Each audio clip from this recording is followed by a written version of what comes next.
Bab 471 Ada sesuatu yang salah dengan dadamu. Kejadian menginjak kaki pada hari itu awalnya hanya masalah kecil. Namun, pasangan pria dan wanita itu jelas-jelas suka menindas dan tidak masuk akal. Meskipun mereka tidak menderita, mereka terus melecehkan mereka yang sangat menyebalkan. Qin Haodong berkata dengan dingin, karena kamu ingin menyelesaikan masalah, maka mari kita selesaikan masalah ini dengan baik. Wanitamu menginjak kaki temanku, biaya pengobatannya 500.000, tidak kurang. 500.000. Mendengar angka itu, Hao Lingling tiba-tiba berteriak, apakah kamu pernah melihat angka 500.000 sebelumnya? Aku tidak percaya kamu meminta uang sebanyak itu begitu saja, apakah kamu menjadi gila karena miskin? Zhou Guohao berteriak, Lingling memang menginjak kaki temanmu, namun, wanitamu juga menginjak kakiku. Qin Haodong berkata sambil tersenyum dingin, wanitaku menginjak kakimu karena kau pantas mendapatkannya, sedangkan wanitamu tidak boleh menginjak kaki wanitaku. Tian Boguang dan Zifubao sama-sama mengacungkan jempol, bos, sangat mendominasi. Anda. Zhou Guohao sangat marah hingga seluruh tubuhnya gemetar. Dulu, dia mengandalkan kekuatan keluarga Zhou untuk menindas orang lain, tetapi sekarang gilirannya telah tiba. Nak, apakah temanmu punya kaki emas? Kau benar-benar menginginkan 500.000? Jika kau ingin memerasku, kau harus tahu dengan siapa kau berhadapan. Aku adalah anggota keluarga Zhou, seseorang yang tidak boleh kau ganggu. Qin Haodong berkata, karena dia adalah temanku, kakinya sepadan dengan harga itu, aku tidak peduli apakah kamu dari keluarga Zhou atau keluarga Zhang, kamu harus mengganti 500.000 ini, kalau tidak, tidak seorang pun akan meninggalkan tempat ini. Zifubao menundukkan kepalanya dan menatap kakinya. Kakinya benar-benar berharga. Di masa depan, dia akan mengubah kebiasaan mencuci kakinya dari seminggu sekali menjadi 3 hari sekali. Siapa orang sombong ini yang bahkan tidak menaruh perhatian pada keluarga Zhou kita? Sebuah suara datang dari samping, kedengarannya sangat menyenangkan, tetapi dipenuhi dengan rasa dingin. Qin Haodong dan yang lainnya menoleh dan melihat seorang wanita muda berjalan mendekat. Wanita itu masih muda, sekitar 20 tahun. Namun, auranya sangat kuat dan tubuhnya memancarkan aura superioritas yang agung. Dari segi penampilan, dia secantik Li Meiyu, dengan pinggang ramping, kaki jenjang, dan tubuh ramping. Satu-satunya kekurangannya adalah dadanya yang rata-rata, yang sangat datar. Dia diikuti oleh 4 pengawal, semuanya tinggi dan kuat. Mereka tampak seperti ahli terlatih saat berjalan tanpa suara. Semua orang bereaksi berbeda saat melihatnya. Tian Boguang menggelengkan kepalanya, lalu melingkarkan lengannya di bahu Zifubao dan berkata, sayang sekali, sungguh disayangkan. Zifubao juga mengangguk. Meskipun mereka berdua tidak menjelaskan, mereka saling memahami pikiran masing-masing. Mereka menghela napas demi wanita itu. Kalau saja dadanya tidak rata, maka dia pasti sempurna. Setelah melihat wanita itu, Zhou Tianhao segera terlatih-tatih, Xinzu, kamu di sini, kamu harus membantu sepupumu. Dia berbicara dengan raut wajah yang menyanjung. Meskipun dia juga mengaku sebagai anggota keluarga Zhou, dia hanyalah anggota dari cabang yang jauh. Wanita di depannya itu benar-benar berbeda. Dia adalah tokoh inti dari generasi ketiga dan pemegang kekuasaan keluarga Zhou saat ini, Zhou Xinzu. Zhou Xinzu menatapnya tajam dan berkata dengan suara dingin, kamu membuat masalah di luar lagi, kembalilah dan terima hukuman sesuai hukum keluarga. Zhou Guohao mengecilkan lehernya dan berbisik, sepupu, bukan aku yang membuat masalah kali ini, jelas mereka menindas keluarga Zhou kita. Cukup, aku tahu karaktermu, biar aku yang urus ini, kau tunggu saja di samping. Setelah Zhou Xinzu berbicara, dia menoleh ke arah Qin Haodong. Siapa kamu sebenarnya? Tidak ada yang berani meremehkan keluarga Zhou kita di Shanghai. Saat dia berbicara, auranya menjadi semakin kuat. Sebagai pemegang kekuasaan keluarga Zhou, auranya sangat mengejutkan. Jika dia adalah orang biasa, maka mereka pasti sudah menundukkan kepala saat itu. Sayangnya, dia berhadapan dengan Qin Haodong. Dia tidak hanya mengabaikan pertanyaannya, dia juga menatap lurus ke dadanya. Ekspresi Zhou Xinzu tiba-tiba berubah dingin. Yang paling dibencinya adalah melihat orang-orang menatap dadanya. Semakin seseorang kekurangan sesuatu, semakin mereka menyadarinya. Dia tahu bahwa dadanya rata, yang merupakan kekurangan utama seorang wanita. Karena itu, dadanya menjadi area terlarang yang tidak bisa disentuhnya. Orang-orang biasanya tidak sanggup meliriknya, tapi lelaki di depannya menatap seperti itu, seakan-akan melihat melalui pakaiannya. Tian Boguang dan Zifubao juga tercengang. Apa yang bos mereka coba lakukan? Jelaslah bahwa wanita itu memiliki dada yang rata dan tidak dapat dibandingkan dengan bentuk tubuh adik iparnya yang sempurna. Jadi apa yang sedang dia lihat? Mungkinkah bosnya memiliki hobi khusus dan menyukai dada yang rata seperti itu? Zhou Xinzu berkata dengan kejam, apa yang kau lihat? Apa kau ragu aku bisa mencungkil matamu? Qin Haodong berkata sambil tersenyum tipis, menurutku dadamu sakit.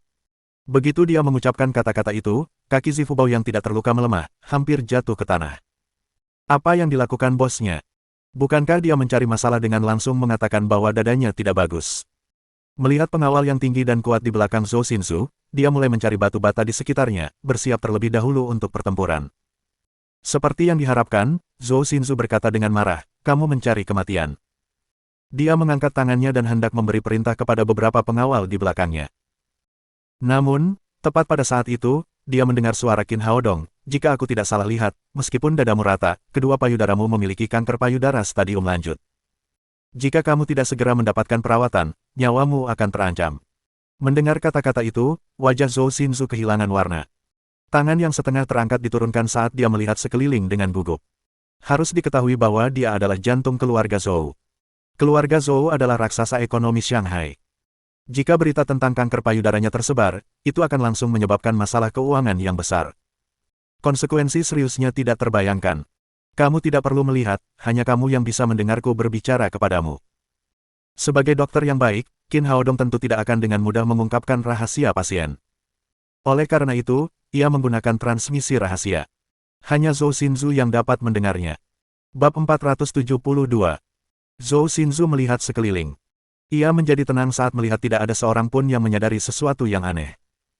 Ia mengalihkan pandangannya ke pemuda itu lagi, dan ekspresinya menjadi sangat gelisah. Dia tumbuh dalam keluarga Zhou. Sejak kecil, dia selalu unggul dalam segala hal. Dia cerdas, cantik, dan selalu menjadi pusat perhatian. Namun, seiring bertambahnya usia, ia menyadari bahwa dadanya tidak berubah, sementara dada wanita lain semakin membesar setiap hari. Setelah dewasa, dadanya masih tetap datar. Itulah dada datar yang legendaris. Sebagai seorang wanita, ia tentu saja mendambakan dadanya menjadi lebih besar. Namun, Tuhan tampaknya sengaja bekerja melawannya. Alih-alih memberinya sepasang payudara besar, ia baru-baru ini didiagnosis menderita kanker payudara. Kedua sisinya juga sudah dalam stadium lanjut. Dia hampir pingsan saat menerima berita itu. Orang dengan payudara besar mudah terkena penyakit seperti itu. Payudaranya sangat datar, tetapi dia tetap terkena kanker payudara. Bukankah itu bullying? Sejak saat itu, emosinya menjadi semakin buruk seiring berjalannya waktu. Dia tidak memiliki ketenangan seperti dulu. Itulah sebabnya dia berselisih dengan Qin Haodong dan beberapa orang lainnya malam itu. Namun, apapun suasana hatinya, kanker payudara tetaplah kanker payudara. Dokter telah memberinya ultimatum sehari sebelumnya. Ia harus menjalani operasi dalam 3 hari ke depan, jika tidak, sel kanker kemungkinan akan menyebar dan mengancam jiwanya. Namun, Zhou Xinzu sangat enggan menjalani operasi itu. Meskipun dadanya kecil dan rata, namun tetap saja ada. Jika operasi itu dilakukan, apakah ia masih bisa disebut wanita setelah itu? Satu pilihan adalah hidup, sementara pilihan lainnya adalah menjadi seorang wanita. Dia tidak tahu bagaimana memilih. Pada saat itu, suara Qin Haodong terdengar lagi di dekat telinganya, apakah kamu sangat khawatir? Jika kamu tidak menjalani operasi, kamu mungkin akan kehilangan nyawamu. Jika operasi mengubah dada yang rata menjadi tidak berdada, kamu tidak bisa lagi menganggap dirimu sebagai seorang wanita. Zhou Xinzu menarik napas dalam-dalam, lalu melangkah maju beberapa langkah. Ia tiba di depan Qin Haodong dan berkata dengan suara rendah, bagaimana kau bisa tahu? Penderitaan kanker payudaranya selama ini merupakan rahasia besar. Jika berita itu tersebar, kemungkinan besar akan menyebabkan gempa keuangan di Shanghai. Karena itu, hanya dia dan dokter pribadinya yang mengetahuinya. Dia tidak tahu bagaimana pemuda di depannya ini bisa mengetahuinya. Saya seorang dokter, praktisi pengobatan Tiongkok yang hebat, saya bisa tahu hanya dengan melihatnya, kata Qin Haodong, saya bisa menyembuhkan penyakit Anda tidak perlu menjalani operasi. Apa, kamu bisa menyembuhkannya? Tubuh Zhou Xinzu bergetar karena kegembiraan. Seolah-olah seseorang yang telah haus di padang pasir selama berhari-hari tiba-tiba melihat air. Jika kanker payudaranya benar-benar dapat disembuhkan tanpa operasi, dia akan bersedia membayar berapapun harganya. Namun, sebagai kepala keluarga Zhou dan seorang jenius super dengan IQ di atas 160, dia segera tenang kembali. Mengapa aku harus percaya padamu? Karena Anda tidak punya pilihan lain, kata Qin Haodong, saya tidak tahu apakah dokter Anda sudah memberitahu Anda atau belum, tetapi dengan situasi Anda saat ini, bahkan operasi pun dapat menyebabkan sel kanker menyebar. Itu tidak dapat menjamin keberhasilan penuh. Mempercayaiku berarti kau punya satu kesempatan lagi, bahkan jika aku tidak bisa menyembuhkanmu, itu tidak akan menimbulkan efek buruk pada penyakitmu. Kau masih bisa menjalani operasi besok. Jika kau sembuh, kau akhirnya akan menyelamatkan hidupmu sendiri dan mempertahankan kesempatanmu untuk menjadi seorang wanita. Aku yakin kau tahu bagaimana memilih dengan tawaran yang bagus seperti itu. Zhou Xinzu terdiam. Pemuda itu dapat melihat penyakitnya sekilas, yang menunjukkan bahwa dia memang memiliki beberapa keterampilan. Seperti yang dikatakan Qin Haodong, jika dia diizinkan merawatnya, maka Zhou Xinzu akan memiliki satu kesempatan lagi dan dia tidak akan kehilangan apapun. Beritahukan padaku syaratmu. Pada akhirnya, dia membuat pilihan, tetapi dia juga tahu bahwa tidak ada makan siang gratis di dunia. Keduanya bertemu secara kebetulan, dan meskipun hubungan mereka saat ini sangat tidak harmonis, tidak mungkin bagi Qin Haodong untuk memperlakukannya secara gratis. Qin Haodong berkata, tentu saja ada syaratnya. Pertama, Zhou Guohao harus meminta maaf kepada teman saya dan mengganti biaya pengobatan sebesar $500.000. Kedua, berbicara sampai di titik itu, dia melirik dada Zhou Xinzu. Biaya pemeriksaanku sangat mahal, 100 juta yuan untuk setiap sisi. Tentu saja, kamu tidak perlu khawatir aku berbohong kepadamu. Kamu bisa menunggu sampai kamu sembuh untuk membayarnya. Ada dua alasan mengapa ia mengusulkan untuk merawat Zhou Xinzu saat ini. Di satu sisi, ia adalah seorang dokter dan tidak tega melihat wanita muda secantik itu meninggal. Kedua, dia tidak ingin terlibat konflik langsung dengan Zhou Xinzu. Meskipun para pengawal itu tidak berarti apa-apa baginya, hal itu akan memengaruhi konser Ouyang Sanshan. Itu juga akan memperlihatkan kekuatannya. Oleh karena itu, itulah cara terbaik untuk menyelesaikan masalah. Qin Haodong yakin wanita ini pasti akan menyetujui persyaratannya. Seperti yang diharapkan, Zhou Xinzu berkata tanpa ragu, saya setuju dengan persyaratan Anda. Qin Haodong menawarinya untuk membayar setelah dia sembuh, yang membuatnya sedikit lebih percaya pada pemuda itu. Dia menoleh dan berkata kepada Zhou Guohao, segera minta maaf dan ganti rugi padanya 1 juta biaya pengobatan. Zhou Guohao hampir mati tersedak ludahnya sendiri. Dia tahu bahwa sepupunya sangat protektif, dia akan membantunya menemukan mukanya hari itu. Namun siapa yang mengira bahwa dia berhenti di tengah jalan saat hendak mengeluarkan perintah. Setelah itu, mereka berdua saling memandang. Mata besar menatap sepasang mata kecil. Tiba-tiba, keadaan berbalik dan Zhou Guohao lah yang harus meminta maaf dan memberi kompensasi. Selain itu, jumlah kompensasinya berlipat ganda. Situasi macam apa ini, mungkinkah sepupuku jatuh cinta pada gigolo kecil ini? Bab 473. Apakah Anda lebih suka versi datar? Sepupu, aku. Zhou Guohao masih ingin mengatakan sesuatu yang lain, tetapi Zhou Xinzu tidak memberinya kesempatan untuk bicara. Cepatlah dan lakukan apa yang aku katakan, kata Zhou Xinzu dengan nada tegas. Pikirkanlah untuk melakukan hal yang benar di masa depan dan jauhi wanita-wanita yang meragukan itu. Dia begitu takut pada Zhou Xinzu sehingga dia tidak berani mengatakan apapun lagi. Jadi, dia berjalan mendekati Zifu Bao, lalu membungkuk dan berkata, maaf, kami memang salah sebelumnya, saya bersedia mengganti biaya pengobatan. Lupakan saja, orang yang murah hati tidak akan mempermasalahkan orang yang berpikiran sempit, jadi aku tidak akan mempermasalahkanmu. Setelah Zifu Bao berbicara dengan berani, dia mengeluarkan kartu bank dari sakunya dan berkata, transfer uangnya secepatnya. Meskipun si abang gendut itu tidak kekurangan uang, namun kebahagiaan menghabiskan uang akan lebih baik jika semakin banyak uang yang dihabiskan.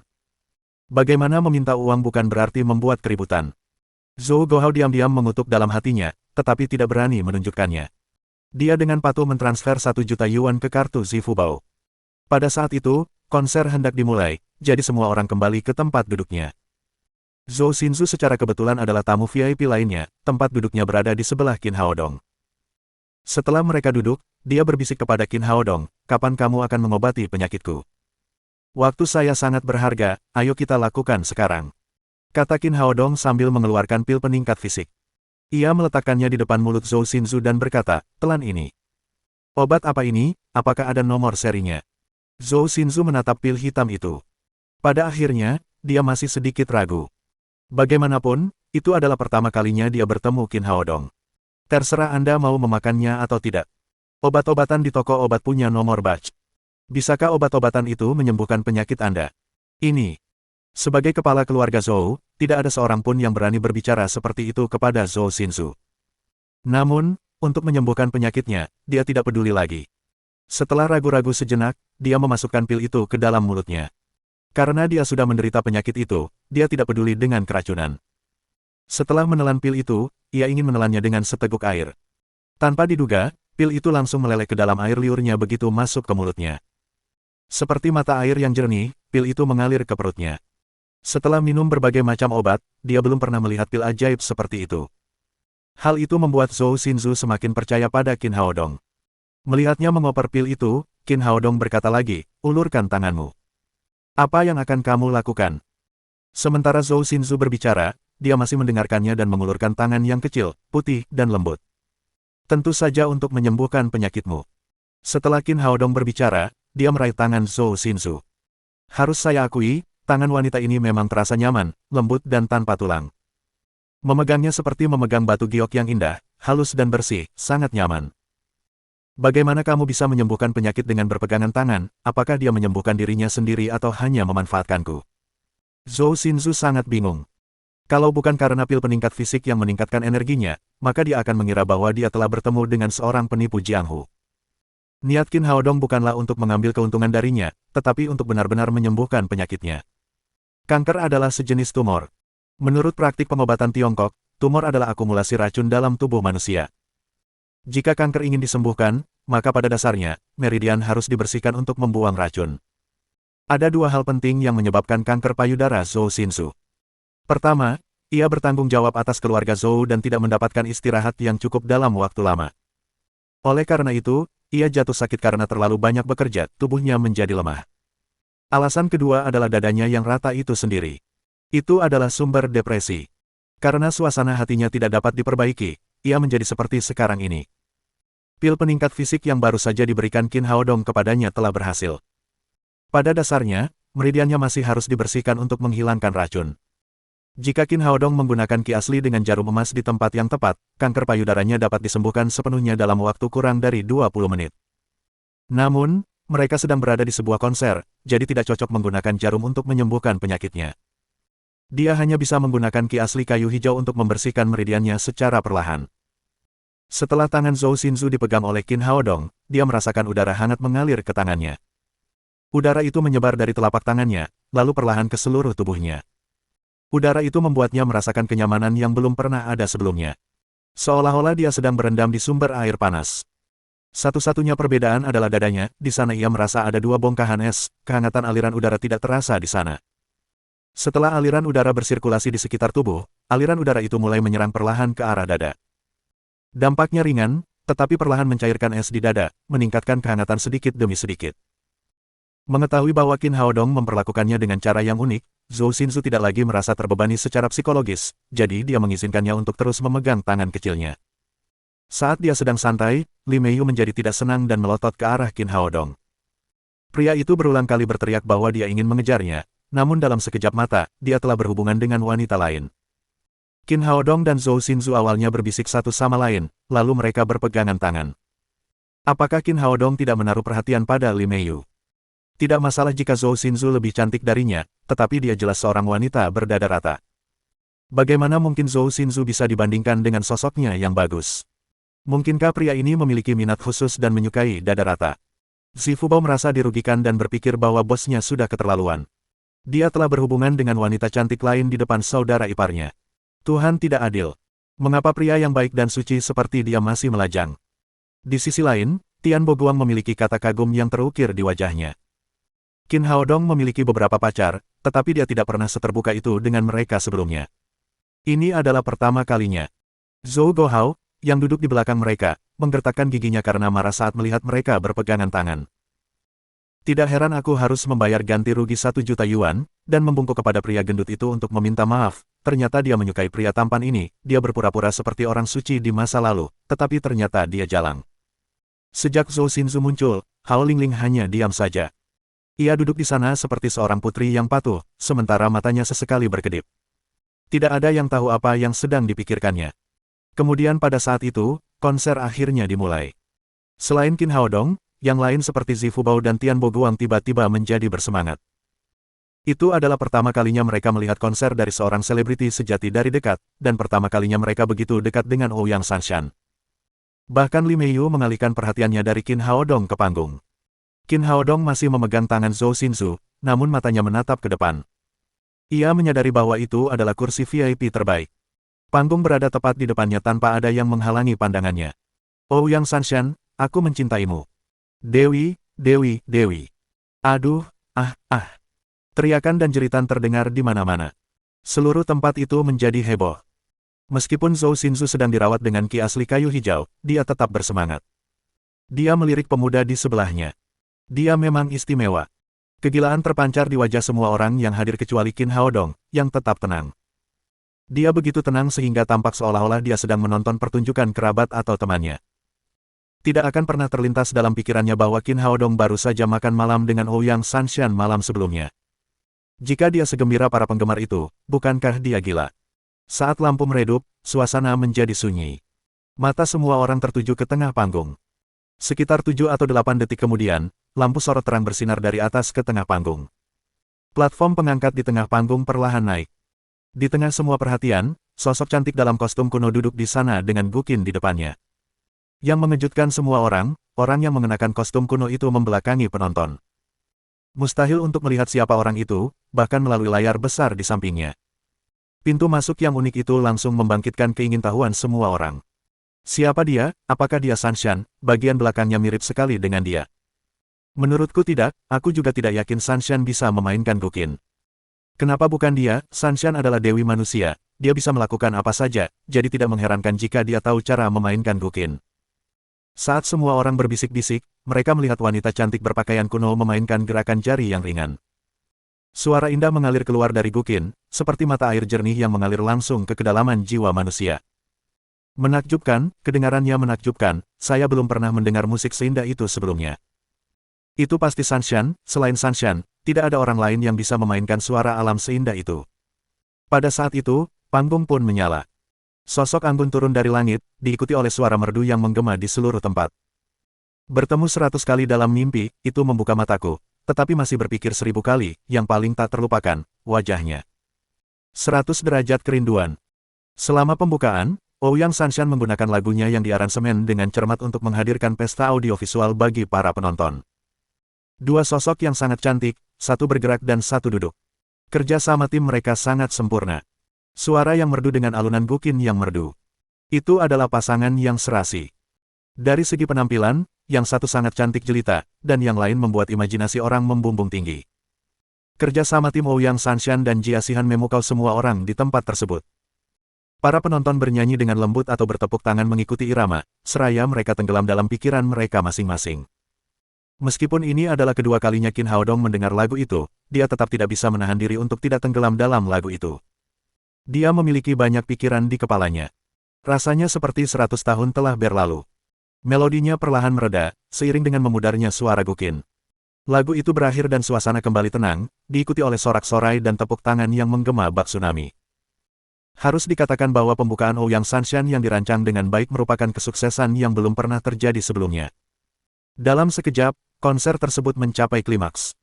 Orang-orang terbangun karena alunan melodi yang indah. Mereka menyadari bahwa Ouyang Sanshan lah yang bernyanyi. Namun, siapa yang memainkan Guqin?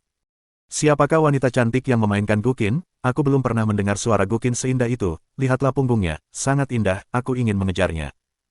Kombinasi sempurna dari dua wanita cantik adalah sesuatu yang belum pernah terlihat sebelumnya. Saya menyukainya, kedengarannya luar biasa. Bagaimana kau tahu kalau dia wanita cantik? Kurasa dia jelek, kalau tidak, kenapa dia tidak menoleh? Meskipun cara unik Jia Xihan dalam tampil membangkitkan rasa penasaran banyak orang, Ouyang Sanshan tetap menjadi pusat perhatian di seluruh tempat tersebut. Setelah menyanyikan sebuah lagu, dia tersenyum dan berkata kepada semua orang, "Selamat malam, teman-teman terkasih." Terdengar teriakan lagi dari penonton. Para penggemar sangat bersemangat, terutama Zifu Bao dan Tian Boguang. Mereka pasti sudah berlarian ke atas panggung jika saja tidak ada petugas keamanan di depan panggung. Sanshan menyapa saya, "Haha, saya sangat beruntung." "Pergi," Sanshan jelas-jelas tersenyum padaku. "Berhentilah berdebat, dewi itu milikku." Qin Haodong menggelengkan kepalanya pelan. Bukankah dia baru saja menyapa? Apakah mereka harus segembira ini? Zhou Xinzu tampaknya telah menyimpulkan apa yang dipikirkannya dan bertanya, "Apakah kamu tidak menyukai Ouyang Sanshan?" Qin Haodong berkata, "Saya menyukainya, tetapi yang saya suka adalah lagu-lagunya. Saya rasa banyak penggemar yang sudah melupakan hal ini. Yang Anda lihat hanyalah karya-karya luar biasa yang ditunjukkan oleh seorang bintang, dan yang Anda sukai adalah personanya saat di atas panggung." Namun, banyak orang yang tidak begitu paham tentang hal ini dan mengabaikan keseluruhan pribadi seseorang hanya dengan menggunakan satu poin. Zhou Xinzu menatapnya dengan mata berbinar. Pikiranmu sangat unik. Bab 474 Ramuan Pembesar Payudara dan Pembentuk Tubuh. Qin Haodong berkata, saya hanya menjelaskan sebuah kenyataan. Ada banyak penggemar gila yang rela mati demi selebriti favorit mereka. Jika mereka benar-benar berakhir bersama dengan selebriti ini, maka saya khawatir tidak satu pun dari mereka akan bahagia. Tidak akan lama lagi mereka akan berpisah. Karena ketika mereka bersama, mudah untuk melihat semuanya, bukan hanya titik yang menonjol. Petik 2. Zhou Xinzu berkata, maksudmu Ouyang Sanshan di luar panggung tidak sesuai dengan keinginanmu. Maksudku, Ouyang Sanshan masih cukup bagus. Tidak banyak perbedaan antara dia di atas panggung dan di luar panggung. Zhou Xinzu meliriknya. Sepertinya kamu sangat mengenalnya. Qin Haodong tersenyum. Dia memang sangat akrab dengan Ouyang Sanshan. Mereka sangat dekat satu sama lain saat berbincang, karena musik di tempat itu terlalu keras. Pipi mereka hampir menempel satu sama lain, tampak sangat mesra. Zhou Guohao memperhatikan dua orang yang berbicara mesra di belakang mereka. Dia menggertakkan giginya dengan kebencian sambil terus-menerus berkata, wanita jalang, wanita jalang, wanita jalang. Li Meiyu langsung meraih tangan Qin Haodong yang lain dan mencubit punggungnya dengan keras. Qin Haodong meringis kesakitan dan berseru, apa yang kamu lakukan? Namun Li Meiyu berbalik dan mengabaikannya. Zhou Xinzu tersenyum dan berbisik di telinganya, aku pikir teman kecilmu itu cemburu. Cemburu, tidak mungkin. Qin Haodong menggelengkan kepalanya. Meskipun dia mengatakan bahwa dia ingin mengejar Li Meiyu, dia sebenarnya tidak punya pikiran seperti itu. Di matanya, Li Meiyu hanyalah seseorang yang harus dia lindungi, karena dia adalah seorang pengawal. Pada saat itu, Ouyang Sanshan yang berada di atas panggung kembali berbicara, terima kasih atas dukungan kalian semua. Lagu yang baru saja saya tulis adalah lagu baru saya. Di sini, saya ingin menyampaikan ucapan terima kasih khusus kepada teman saya yang telah menginspirasi saya. Tanpa dia, tidak akan ada 100 Degrees of Longing. Tanpa dia, tidak akan ada Ouyang Sanshan hari ini. Setelah dia berbicara, dia mengalihkan pandangannya ke beberapa orang di barisan depan. Ya ampun, siapa orang yang penting bagi Sanshan ini, siapa dia? Memberi Sanshan begitu banyak bantuan, mungkinkah Sanshan sedang jatuh cinta, sudah berakhir, hatiku hancur. Sanshan pasti sedang membicarakanku, dia menatapku, aku sangat penting bagi Sanshan. Zhou Xinzu berbisik di telinga Qin Haodong, apa yang terjadi? Mengapa aku merasa Ouyang Sanshan sedang melihatmu? Tidak mungkin, dia seorang selebriti besar sementara aku hanya seorang dokter kecil, bagaimana mungkin dia bisa melihatku? Qin Haodong bisa merasakan kasih sayang Ouyang Sanshan padanya. Namun, dia sudah punya beberapa pacar. Dia tidak berani berutang cinta lagi. Untungnya, itu hanya sebagian kecil dari konser. Tak lama kemudian, Ouyang Sanshan melanjutkan bernyanyi. Ia menyanyikan 4 lagu berturut-turut. Secara umum, nyanyian terus-menerus dengan intensitas tinggi seperti itu merupakan ujian besar bagi kekuatan fisik penyanyi. Namun, Ouyang Sanshan telah meminum pil peningkat fisik, jadi itu bukan masalah baginya. Di tempat itu, tepuk tangan bagai guntur, dan teriakan menggetarkan bumi. Teriakan menggelegar, saat suasana konser mencapai klimaks berikutnya. Itulah pesona seorang ratu musik. Setiap gerakannya dapat membuat penggemarnya tergila-gila. Qin Haodong berkata kepada Zhou Xinzu, bagaimana menurut Anda? Bagus sekali, saya juga penggemar Ouyang Sanshan, lagu-lagunya selalu bagus. Selain itu, pemain bukin yang diundangnya hari ini juga sangat bagus, kerja sama tim mereka hampir sempurna, dia membuat gaya klasik lagunya semakin kuat. Zhou Xinzu melanjutkan, tetapi kemudian disela beberapa saat kemudian. Saya tidak menanyakan hal ini, kata Qin Haodong, saya bertanya tentang penyakit Anda. Oh. Zhou Xinzu teringat bahwa Qin Haodong sedang mengobatinya. Dia segera mencobanya. Tubuhnya saat ini seperti direndam dalam air panas, sangat nyaman. Bahkan perasaan ada 2 benjolan dingin di dadanya telah menghilang. Apa yang terjadi, apakah saya sudah sembuh? Dia merasakan sakit yang amat sangat di dadanya beberapa hari terakhir dan tidak pernah merasa senyaman ini. Saat memikirkan hal ini, dia langsung bersemangat dan mengulurkan tangan untuk menyentuhnya, lupa bahwa sangat tidak pantas melakukan hal ini di depan umum. Kecuali situasi saat ini, di mana fokus semua orang tertuju pada panggung. Bahkan Zhou Guohao memperhatikan kaki panjang Ouyang Sanshan sambil meneteskan air liur. Tidak ada yang memperhatikan gerakan kecilnya. Ketika jarinya menyentuh kulitnya, rasa sakit akibat jarum suntik itu hilang. Dia mencoba menekan ke bawah dan merasakan benjolan di dalamnya telah hilang.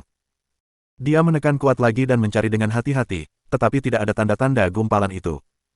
Sudah sembuh, apakah aku benar-benar sudah sembuh? Dia kembali meraih tangan Qin Haodong dan bertanya dengan penuh semangat, apakah aku benar-benar sudah sembuh? Aku benar-benar tidak perlu menjalani operasi. Tentu saja.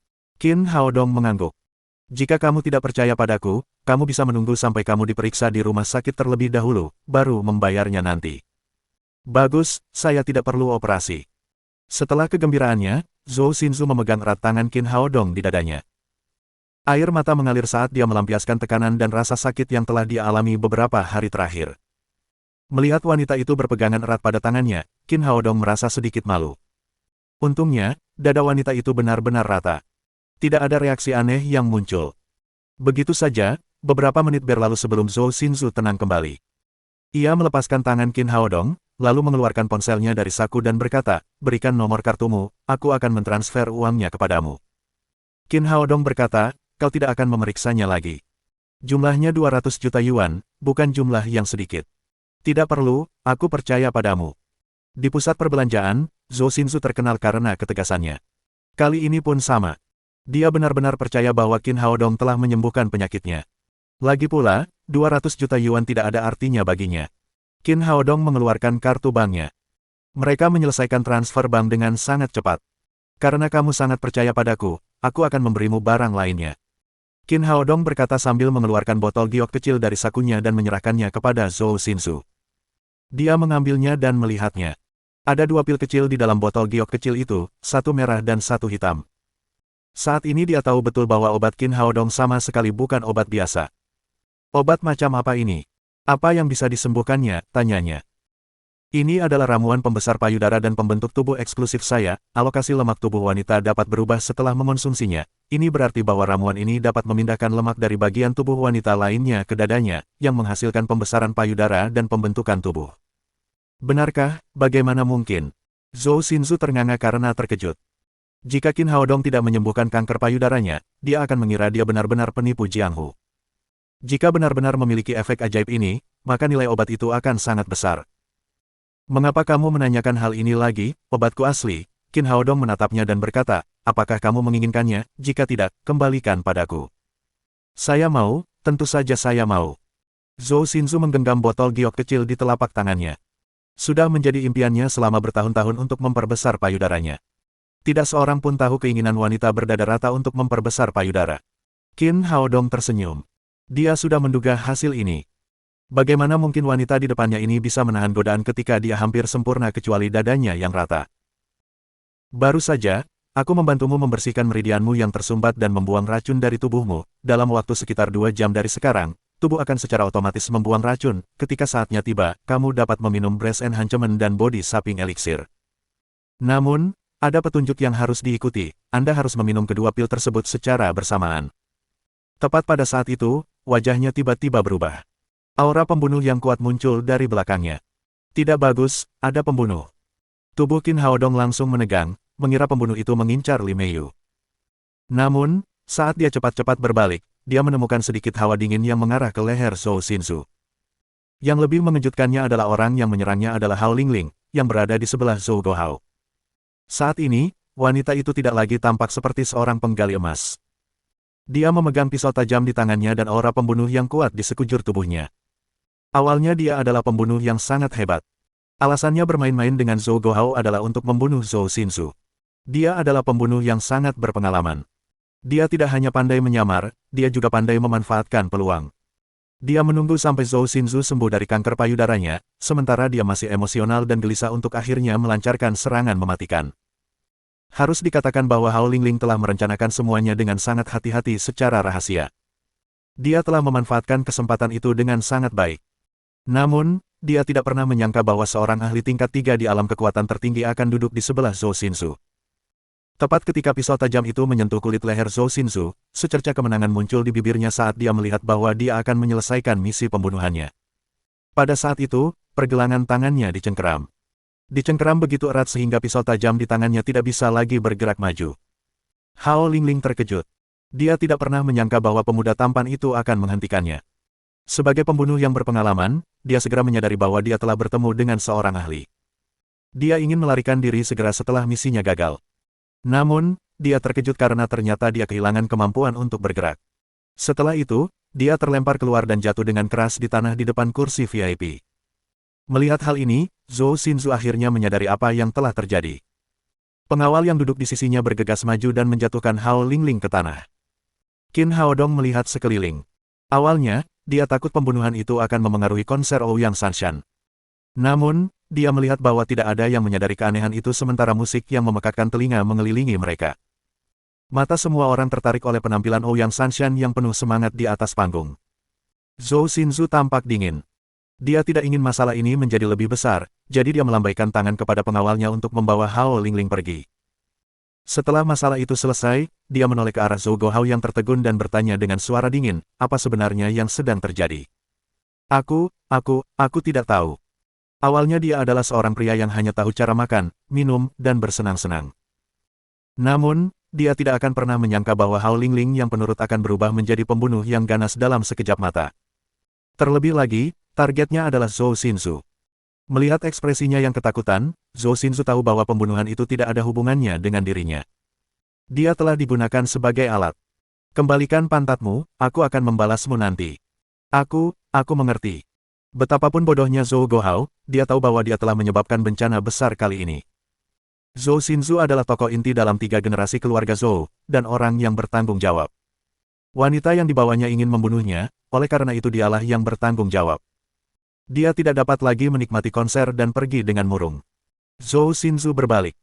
Dia menatap Qin Haodong dengan ekspresi serius dan berkata, terima kasih telah menyelamatkanku, aku, Zhou Xinzu, berutang nyawaku padamu. Tidak apa-apa, tidak sulit. Qin Haodong tidak menganggap serius masalah itu. Menaklukkan pembunuh biasa seperti itu bukanlah masalah besar. Zhou Xinzu memiliki banyak pengalaman. Pria di depannya ini tampak tenang setelah melalui banyak hal. Dia jelas bukan orang biasa. Bisakah kamu memberitahuku namamu, kata Zhou Xinzu. Bab 475 sebuah genggaman pada takdir. Qin Haodong. Ini adalah pertama kalinya Zhou Xinzu menanyakan nama seorang pria. Sebelumnya, pria lain akan langsung memberikan nama mereka begitu mereka melihatnya, lalu menanyakan nomor teleponnya, identitas Kiki, dan nomor WeChat. Singkatnya, mereka menggunakan berbagai cara untuk menanyakan informasi kontaknya. Akan tetapi, laki-laki di depannya hanya menyebutkan namanya saja dan tidak ada yang lain. Dia hanya bisa bertanya dengan sabar, bagaimana dengan nomor teleponmu, apakah merepotkan jika aku memberitahukannya? Aku bisa memberitahumu. Qin Haodong memikirkannya, lalu memberitahunya nomor teleponnya. Ini kartu nama saya, Anda bisa menghubungi saya jika terjadi sesuatu di Shanghai. Zhou Xinzu meletakkan kartu nama antik di tangan Qin Haodong dan pergi bersama yang lain. Meskipun konser belum berakhir, dia masih punya banyak hal yang harus dilakukan. Qin Haodong menatap panggung lagi. Dia mendengar Li Meiyu berkata, kamu tidak buruk dalam memerankan pahlawan yang menyelamatkan seorang wanita cantik. Apakah dia membuat janji dengan tubuhnya? Mengapa aku mencium sesuatu yang asam, apakah kamu mulai cemburu? Qin Haodong berkata sambil mengendus. Dia menatap Li Meiyu dengan ekspresi jenaka. Sekalipun tak ada lagi lelaki di dunia ini, aku tak akan cemburu dengan perlakuan playboy sepertimu. Tampaknya ini tidak cukup untuk meredakan kebencian. Li Meiyu berkata lagi dengan marah, biar kukatakan padamu, jauhi aku di masa depan, jangan berpikir untuk mengejarku, apalagi berpikir bahwa aku akan tinggal bersamamu. Apa-apaan ini, apa kau harus sejauh ini? Qin Haodong tidak menyangka Li Meiyu akan bereaksi sebesar itu. Dia harus berhadapan dengan gadis kecil itu saat itu juga. Akan merepotkan untuk melindunginya di masa depan jika dia benar-benar tidak membiarkannya mendekatinya. Tidak bisakah kau tidak bersikap seperti ini, bukankah kita sudah sepakat bahwa kau akan menginap di tempatku jika aku bisa memberimu tiket konser? Tapi kamu juga bilang akan mengejarku, kok kamu malah mengejar wanita lain dalam sekejap mata. Li Meiyu memang sangat pemarah. Dulu, kemanapun dia pergi, dia akan menjadi pusat perhatian. Dia adalah putri yang unggul, seseorang yang dikejar oleh semua pria. Namun saat ini, pria yang mengatakan akan mengejarnya justru mendekati wanita lain di depannya. Hal itu membuatnya merasa sangat terhina. Sebenarnya seperti ini, dia adalah seorang pasien, saya hanya mengobati penyakitnya, sebelumnya, saya bahkan tidak tahu namanya, bagaimana mungkin saya berusaha menyenangkannya. Qin Haodong segera menjelaskan, saya seorang dokter, di mata dokter, tidak ada perbedaan antara pria dan wanita, jadi Anda tidak boleh terlalu banyak berpikir. Dokter, menyembuhkan penyakit. Li Meiyu berkata dengan marah, kamu jelas-jelas menggoda seorang gadis, tetapi kamu mengatakan bahwa kamu sedang mengobati suatu penyakit, kamu baru saja diterima di fakultas kedokteran, jadi kamu belum membaca buku apapun, apakah kamu tahu cara mengobati suatu penyakit? Tolong, bahkan jika kamu ingin berbohong, kamu harus mencari alasan yang lebih baik, ini menghina kecerdasanku. Saya berkata jujur, saya berasal dari keluarga yang telah lama menjadi praktisi pengobatan Tiongkok, saya benar-benar tahu cara mengobati penyakit. Aku tidak percaya padamu, siapa yang ingin kau tipu? Saya benar-benar seorang dokter, saya bisa membuktikannya kepada Anda sekarang. Untuk menghadapi gadis kecil itu, Qin Haodong hanya bisa mencoba membuktikan dirinya sendiri, sambil berkata, apakah kamu sedang menstruasi? Li Meiyu tampak tercengang saat dia berkata dengan marah, mesum, apa kau mengintipku? Mengintip apa? Aku butuh kesempatan jika ingin mengintip. Qin Haodong berkata, aku adalah praktisi pengobatan Tiongkok, yang menekankan pentingnya melihat, mencium, bertanya, dan memotong, tenagamu saat ini tidak stabil, yang merupakan tanda yang jelas bahwa kamu sedang menstruasi.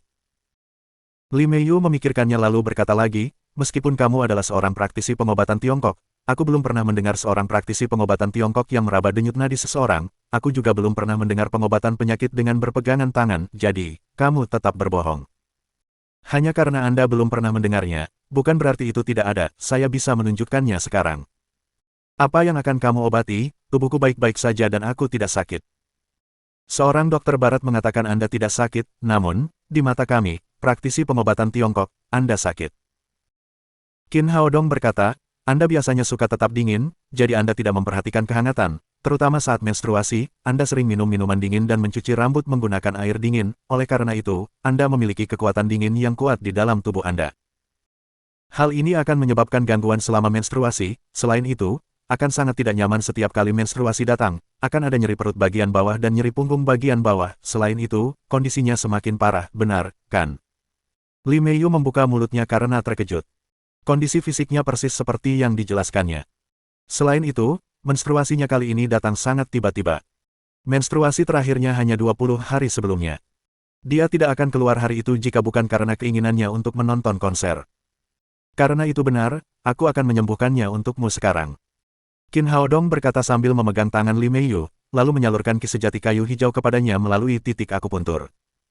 Hal-hal kecil seperti mengusir hawa dingin jauh lebih mudah daripada mengobati kanker payudara Zhou Xinsu.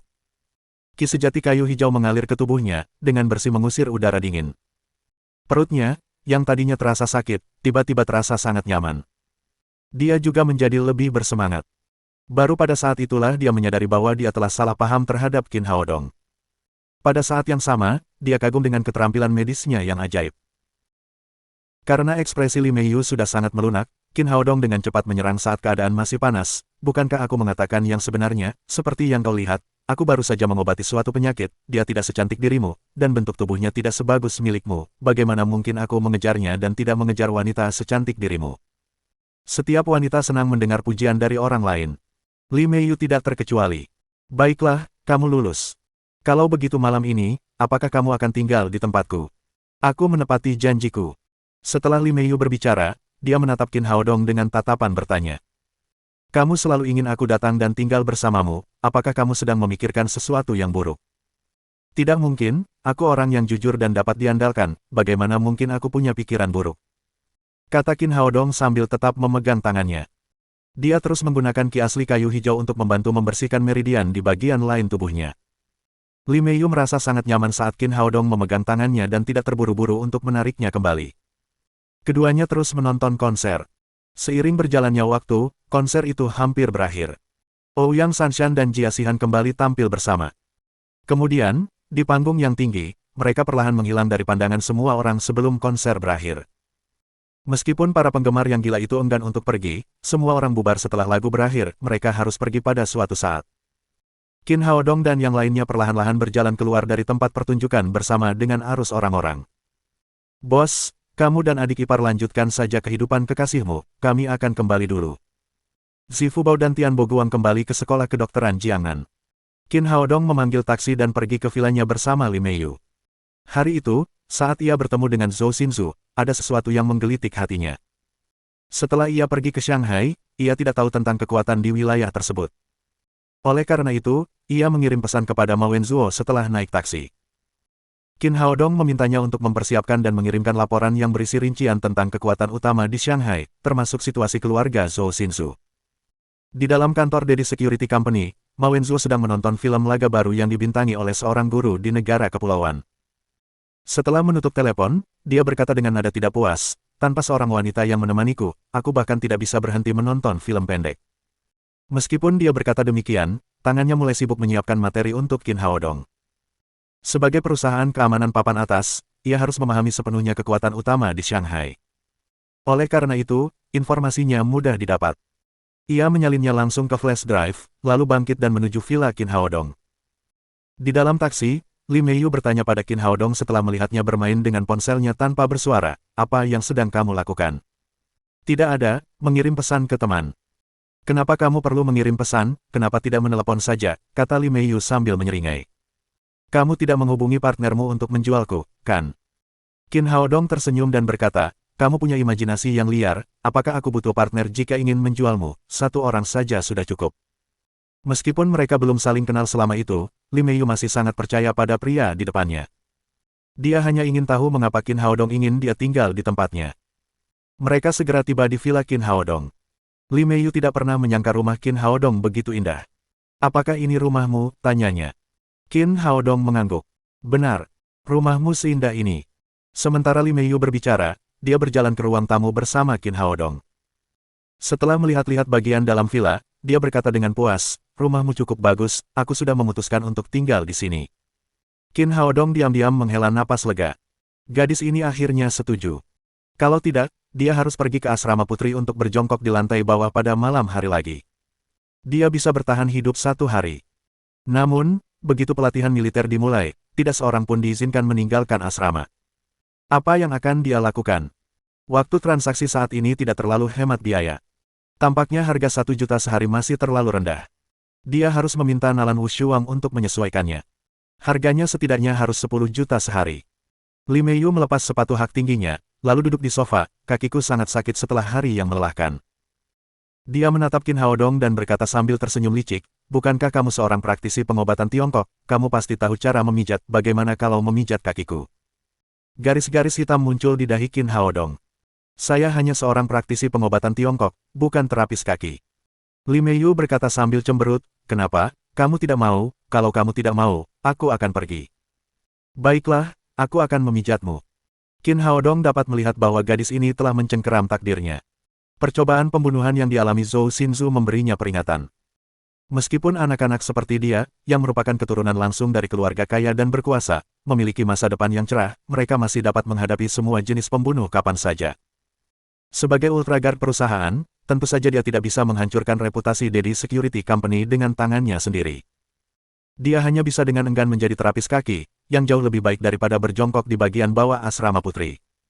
Dia duduk di hadapan Li Meiyu dan mengangkat kakinya. Kemudian, dia meletakkan sepasang kaki giok berkilauan di pangkuannya. Harus dikatakan bahwa kaki wanita ini sangat indah. Kulitnya seputih giok dengan 10 kuku jari kaki berwarna merah muda yang tampak seperti ukiran giok, sementara kukunya tampak bening. "Apa yang kamu lihat, cepat pijat." Ini juga pertama kalinya Li Meiyu menerima pijatan dari seorang pria. Pada akhirnya, dia masih sedikit malu karena pipinya menjadi panas. "Baiklah, aku akan memijatmu sekarang." Qin Haodong berkata sambil meraih kaki Li Meiyu dan mulai memijat. Oh, sangat nyaman.